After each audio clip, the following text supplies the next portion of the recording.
वंदित्व सव्य सिद्धे समय सार का पावन संदेश। कल हमने 71वीं गाथा के माध्यम से पढ़ा था कि किस तरह से यह जीव आत्मा और आश्रवों में भेद जानकर आश्रवों से निवृत्त हो जाता है, मोह राग द्वेष भावों से निवृत्त हो जाता है और मोह राग द्वेष भावों से हटने के कारण बंध का अभाव भी सिद्ध होता है। इस तरह से आचार्य देव ने सिद्ध किया कि ज्ञान मात्र से बंध का अभाव होता है। मित्रों, बहुत सावधानी से सुनिएगा और ध्यान रखिएगा। यहाँ पर मुख्य रूप से मिथ्यात्व के अभाव और मिथ्यात्व संबंधी बंध के अभाव की बात की जा रही है। अभी बंध का निरोध हो गया, इसका अर्थ यह नहीं कि पूरे ही बंध का अभाव हो गया और मुक्ति दशा की प्राप्ति हो गई। अभी जितनी कषाय शेष है उतना आश्रव बंध हो रहा है, लेकिन उस आश्रव बंध से अनंत संसार नहीं होगा, अनंत दुख नहीं होगा। इसलिए यह कहा जा रहा है कि बंध का अभाव हो गया। मिथ्यात्व अनंत संसार का कारण कहलाता है। मिथ्यात्व ही मूल में संसार का कारण है। मिथ्यात्व का अभाव होने पर कषायों का, अविरति का, योग का, इनका भी अभाव स्वतः होता चला जाता है। जीव को उस संबंधी क्या पुरुषार्थ करना है उसकी चर्चा अलग की जाती है। इसलिए जब यह बात कही जाए कि इसके आश्रव का अभाव हो गया, बंध का अभाव हो गया, तब यही समझना कि मिथ्यात्व और अनंतानुबंधी संबंधी जितना चतुर्थ गुणस्थान में आश्रव बंध का अभाव होता है उसकी बात की जा रही है। सर्वथा आश्रव बंध का अभाव नहीं हुआ है। आश्रव बंध तो मुनिराज के भी होता है, अकेला आश्रव तो अरहंत परमात्मा के भी होता है, उनके बंध नहीं होता, लेकिन आश्रव तो उनके भी होता है। इसलिए यहाँ की विवक्षा समझना, विवक्षा माने आचार्य देव क्या कहना चाहते हैं। यह ग्रंथ, समय सार ग्रंथ, मूल रूप से हमारे अभिप्राय को बदलने वाला है। हमारी जिन भावों में सुख बुद्धि पड़ी हुई है उनसे हटने के लिए बात कही जा रही है। जो हमारे विभाव भाव हैं उन भावों से हटने की, उनमें से अपनापन तोड़ने की, उनका कर्ता बनने की जो बुद्धि है उसको त्यागने की यहाँ पर बात चल रही है। जब आचार्य देव ने कहा कि ज्ञान मात्र से बंध का अभाव हो जाता है, तब शिष्य प्रश्न करता है कि आचार्य श्री, ज्ञान मात्र से कैसे बंध का अभाव हो जाता है? हम तो समझते हैं बंध का अभाव करने के लिए व्रत तप इत्यादि करना होंगे, बहुत दान आदि देना पड़ेगा, यात्रा करना पड़ेगी, विधान करना पड़ेगा, कुछ बहुत काम करना पड़ेंगे। कोई सामान्य है बंध का अभाव सिद्ध करना? आपने तो कह दिया इतना जाना और जानने से बंध का अभाव हो गया। आखिर इस जीव ने आश्रवों को क्या जाना होगा, आश्रवों को कैसा जाना होगा, आश्रवों के संबंध में क्या सीक्रेट पता लग गया कि ये जीव की वृत्ति उस आश्रमों से हट गई। इन मोह राग द्वेष भावों की क्या नेचर जान लिया, क्या स्वभाव जान लिया कि जिस स्वभाव को जानते ही यह जीव उससे हट गया। जैसे कोई हो ना जिसके साथ में बचपन से ही दोस्ती थी और आज वो अलग अलग हो गया। क्यों भैया, उनके साथ घूमने नहीं जाओ? नहीं, हम तो उनका कभी जाना ही नहीं चाहते। उनके साथ यात्रा करने नहीं जाओगे? नहीं। शिविर में नहीं जाओगे? नहीं। तब चर्चा करेंगे आखिर भैया ऐसा क्या हो गया जिनके साथ आप साथ में बैठ के भोजन करते थे, प्रवचन सुनते थे, मंदिर आते जाते थे, आखिर ऐसी क्या बात आपको उनकी पता लगी है कि अब आप उनके साथ मंदिर भी नहीं जाना चाहते, यात्रा भी नहीं करना चाहते? कुछ तो होगा।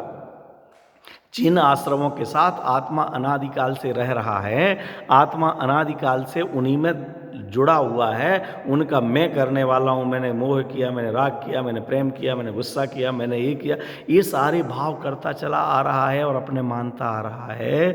उन आश्रव भावों से जीव कैसे हट गया? तो आचार्य देव 72 नंबर गाथा कहते हैं, बहुत सुंदर गाथा है। आश्रवों की वास्तविकता बतलाई गई है, मोह राग द्वेष भावों की हैसियत दिखलाई गई है, उन मोह राग द्वेष भावों का स्वभाव कैसा है, स्वरूप कैसा है, नेचर कैसा है, वो दिखलाया गया है। और उनको जानते ही ज्ञानी तुरंत हटता है वहाँ से। देखिए, नादूण आसवाणम असुचित्तं च विवरीय भावं च दुःखस्य कारणं तिय तदोणियत्तिम कुणदी जीवो। तब यह जीव तुरंत निवृत्ति करता है, क्या जान के कि यह आश्रव भाव अशुचि हैं, अपवित्र हैं, मलिन हैं, गंदे हैं।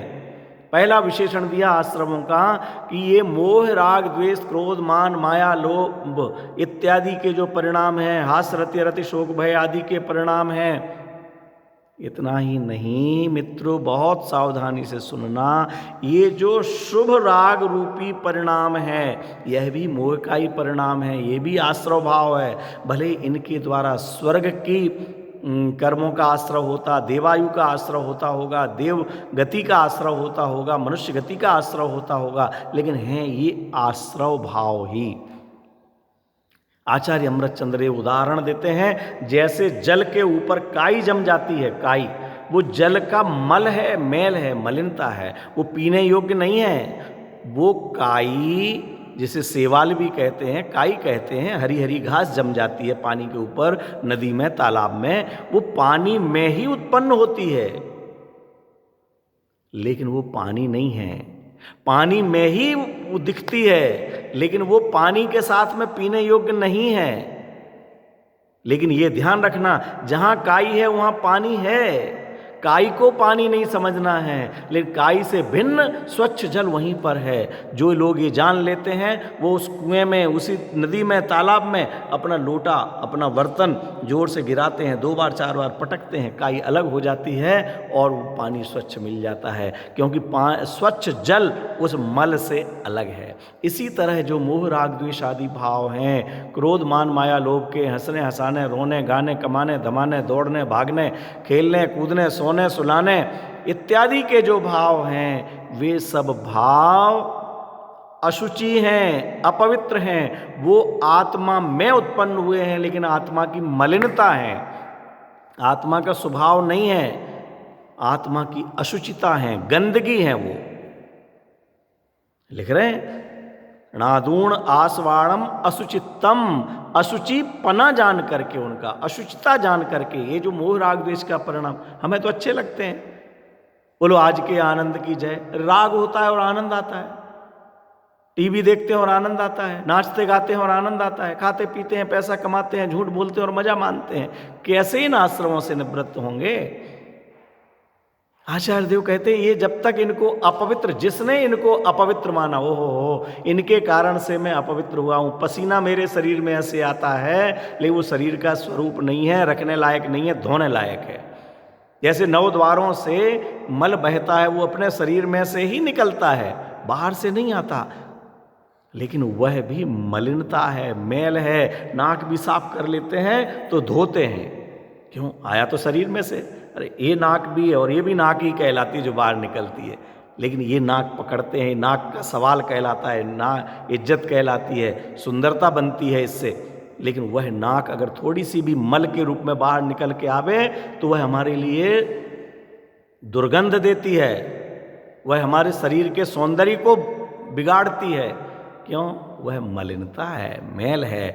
जो हमारा ज्ञान है वो ज्ञान हमारा सौंदर्य है, और वहीं पर राग हो रहा है, वह राग मलिनता है। चाहे वो नाक का मैल समझो, कान का मैल समझो, आँख का मैल समझो, मलिनता है। इस तरह उनको अशुचि जान करके, विपरीयम च, और विपरीत, ये विपरीत स्वभाव वाले हैं। आत्मा सुख स्वभावी है और ये आकुलता स्वभावी हैं। जहाँ जहाँ जब जब राग द्वेष क्रोध आदि भाव होंगे, वहाँ उतनी आकुलता, तनाव, बेचैनी ही होगी। राग आदि करते हुए शांति नहीं मिल सकती, भ्रम से शांति मानी जा सकती है, लेकिन राग द्वेष करते हुए शांति हो नहीं सकती, मिल नहीं सकती। राग आग दहे सदा, राग को तो आग कहा है। ये मंदिर जाने का राग होता है तो घर से मंदिर भागते हैं सर्दियों में भी, और घर का राग जागता है तो इतने प्यारे मंदिर से घर भागते हैं। दुकान का राग जागता है तो दुकान में जाते हैं। मित्रों का राग जागता है तो हम 500-500 1000 किलोमीटर ऐसे कोरोना काल में भी शादी ब्याह में पहुंच जाते हैं। राग ही तो दौड़ा रहा है, राग ही तो भगा रहा है। ये आकुलता पैदा करने वाला है, अशांति पैदा करने वाला है। और आत्मा तो आनंद स्वभावी है, ज्ञानानंद स्वभावी हूँ, इसलिए विपरीत स्वभाव वाला है। और दुखस्य कारणम, ये दुख का कारण है, इनसे दुख ही मिलेगा। चारों गति के माही मैं दुख पायो सो सुनो, चारों गतियों में दुख मिला। और इन चारों गतियों का कारण, चाहे वह मनुष्य गति, देवगति हो, चाहे नरक गति, त्रियंच गति हो, इन चारों ही गतियों का कारण ये आश्रव भाव है। आश्रव भाव का मतलब मोह राग द्वेष। इन दो गतियों का कारण शुभ भाव बनता है, शुभ राग बनता है। देव पूजा, गुरु उपासना, स्वाध्याय, संयम, तप, दान, इनके कारण मनुष्य गति, त्रियंच गति, देवगति मिलती है। अन्य अशुभ भाव करने से नरक गति, त्रियंच गति आदि मिलती है। लेकिन चारों गति के माही मैं दुख पायो सो सुनो, मिला तो चारों गतियों में दुख ही है, चारों गतियों में बंधन ही है, चारों ही गतियां आकुलतामय हैं, चारों ही गतियों का अभाव करके ही सिद्ध दशा की प्राप्ति होती है। इस तरह से जो आश्रमों को अशुचि, विपरीत स्वभाव वाला और दुख का कारण जाना हो, ये व्यक्ति गंदा रहता है। कोई बच्चे से दूर करना हो, कोई वस्तु से दूर करना हो, तो हम बच्चे को समझाते हैं बेटा गंदी है, छी छी, फिर भी नहीं छोड़ता है। अरे बेटा ये तेरे जैसी नहीं है, तेरा खिलौना कितना अच्छा है, ये तो बिल्कुल गंदा है, तेरे से बिल्कुल अलग है। अरे ये लग जाएगा, इससे खून निकल आएगा, इससे कष्ट होगा। जब दुख का कारण कहा तो वो बच्चा उस चीज़ को छोड़ देता है। इस तरह आचार्य देव कहते हैं, जो आत्मा को पवित्र, आश्रमों को अपवित्र, आत्मा को विज्ञान घन स्वभाव वाला और इनको जड़ स्वभाव वाला, अचेतन स्वभाव वाला, अपने से विपरीत स्वभाव वाला जानता है, और अपने को सुख का कारण, सुख स्वभावी, और इनको दुख के कारण के रूप में देखता है, तो उनसे अपनापन छोड़ देता है। ये विपरीत स्वभाव वाले अचेतन है। ये आश्रव भाव स्वयं को नहीं जानते, दूसरों को नहीं जानते, जबकि मैं स्वयं को जानता हूँ और दूसरों को भी जानता हूँ। इस तरह जो ये जानता है वह आश्रवों से निवृत्ति कर लेता है।